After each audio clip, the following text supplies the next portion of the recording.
Hello നമസ്കാരം. OTT series കാണാറില്ല ഞാൻ പറഞ്ഞില്ലേ, പക്ഷേ ഇടയ്ക്കിടയ്ക്ക് കാണാറുണ്ട് കേട്ടോ. എറിക് എന്ന് പറഞ്ഞിട്ട് നമ്മളെ ബെനഡിക്ട് കംബർബാച്ച് തന്നെയല്ലേ, അതെ, ബെനഡിക്ട് കംബർബാച്ച് എന്നുള്ള ഒരാൾ നമ്മളെ മാർവലിലൊക്കെ ഉള്ള ഷെർലക് ഹോംസ് ഒക്കെ ആയിട്ടുള്ളൊരു സീരീസ് ഉണ്ടായിരുന്നു, കേട്ടിട്ടുണ്ട്. അദ്ദേഹത്തിൻ്റെ ഒരു സൈക്കോളജിക്കൽ ത്രില്ലർ ബ്രിട്ടീഷ് സീരീസാണ്. 2024 എനിക്ക് തോന്നുന്നു ഇപ്പം ഫ്യൂ മന്ത്സ് ബാക്ക് നമ്മുടെ നെറ്റ്ഫ്ലിക്സിൽ വന്നതാണ്. ഇപ്പോഴും നെറ്റ്ഫ്ലിക്സിലുണ്ട്.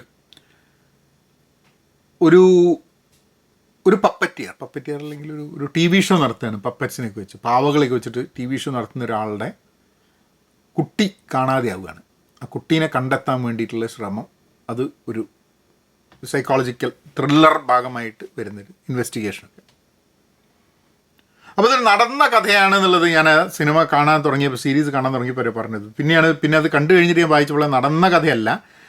ഒരു കാലത്ത് ധാരാളം കുട്ടികളെ കാണാതെയാവുന്നൊരു സ്ഥിതിവിശേഷം ഉണ്ടായിരുന്നു. അപ്പോൾ ഒരു പ്രത്യേക കഥയല്ല, ഒരു കാലത്ത് പല രീതിയിൽ കാണാതെയായ കുറേ കുട്ടികളുടെ കഥയൊക്കെ വെച്ച് ഇൻസ്പയർഡ് ആണ് by that time when they use to lose a lot of children. അപ്പോൾ ഒരു ത്രില്ലർ ഇൻവെസ്റ്റിഗേറ്റീവ് സാധനം ഒരു സൈഡിലുണ്ട്.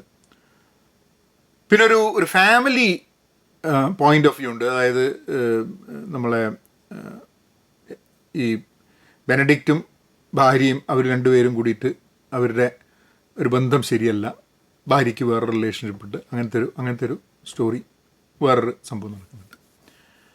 പിന്നൊന്ന് ഈ ബെനഡിക്റ്റിൻ്റെ അച്ഛനുമായിട്ടുള്ള ബന്ധം. അച്ഛൻ ഭയങ്കര പൈസക്കാരനാണ്, റിയൽ എസ്റ്റേറ്റ് ഭയങ്കര ഇതൊക്കെയാണ്. അപ്പോൾ ഇയാളാണെങ്കിൽ ആ അതൊന്നുമായിട്ട് വകവയ്ക്കാതെ ഇയാൾ ഈ TV ക്രിയേറ്റീവ് ലൈനിലാണ് ഇയാൾ നിൽക്കുന്നത്. അപ്പം അച്ഛനും അമ്മയും ഒക്കെ ആയിട്ടുള്ള ഇയാളുടെ റിലേഷൻഷിപ്പിൻ്റെ കുറേ പ്രശ്നങ്ങൾ, അവരുടെ പൈസ ഉപയോഗിക്കില്ല അങ്ങനെയൊക്കെ പറഞ്ഞിട്ടുള്ള കുറേ ഒരു ഫാദർ സൺ റിലേഷൻഷിപ്പിൽ ഉണ്ടാകുന്ന പ്രശ്നം. അപ്പോൾ ഇയാൾക്ക് ഫാദറോട് ഉണ്ടാകുന്ന ഒരു റിലേഷൻഷിപ്പിൻ്റെ പ്രശ്നവും ഇയാളുടെ ഒപ്പം മകൻ പോകുന്ന സമയത്ത് ഇയാൾ ഇത് രണ്ടും കൂടി കണക്ട് ചെയ്തിട്ടൊക്കെ ഉണ്ടാവുന്നത്. അപ്പോൾ ഒരു ഭയങ്കര ട്രോമാറ്റിക് ആയിട്ട് ഇയാൾക്കും വരികയാണ് ബെനഡിക്റ്റിൻ്റെ ക്യാരക്ടറിൻ്റെ പേര് എനിക്ക് ഐ ഡോണ്ട് റിമെമ്പർ.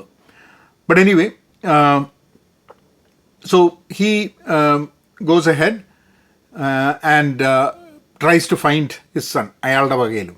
പക്ഷെ അതേ സമയത്ത് തന്നെ ഇയാൾക്ക് കുറച്ച് മാനസികമായിട്ടുള്ള പ്രശ്നങ്ങളും വരികയാണ്. മകൻ വരച്ച ഒരു ചിത്രം, ഒരു മോൺസ്റ്ററിനെ വരച്ച ഒരു ചിത്രം ഇയാളൊരു ക്യാരക്ടറാക്കാൻ വേണ്ടിയിട്ടും ഇയാൾക്ക് ആ മോൺസ്റ്റർ ഇയാളോട് സംസാരിക്കുന്നതായിട്ട് ഇയാൾക്ക് തോന്നുകയാണ്. അപ്പോൾ ഇയാളെ മാനസികമായിട്ടുള്ള ഇതൊക്കെ തെറ്റുകയാണ്, ആകെപ്പാട് പ്രശ്നം വരികയാണ്.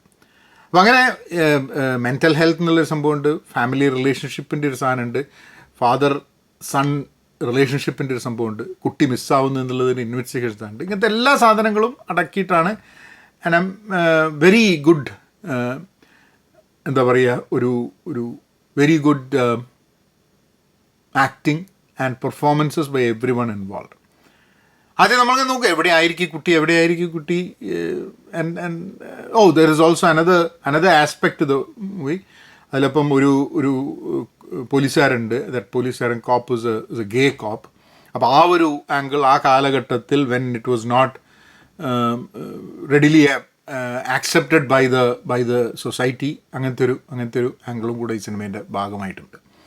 സോ ഐ തിങ്ക് ഇങ്ങനെ പല പ്ലോട്ട് ലൈൻസ് ഒക്കെ കൂട്ടിയിട്ട് എടുത്തിട്ട് they have weaved a good narrative or probably about 8 episodes.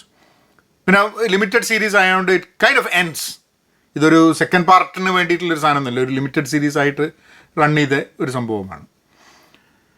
അത്രയൊക്കെയാണ് സിനിമയായിട്ട് ഇപ്പം ഉള്ളത് ഈ സിനിമയിൽ.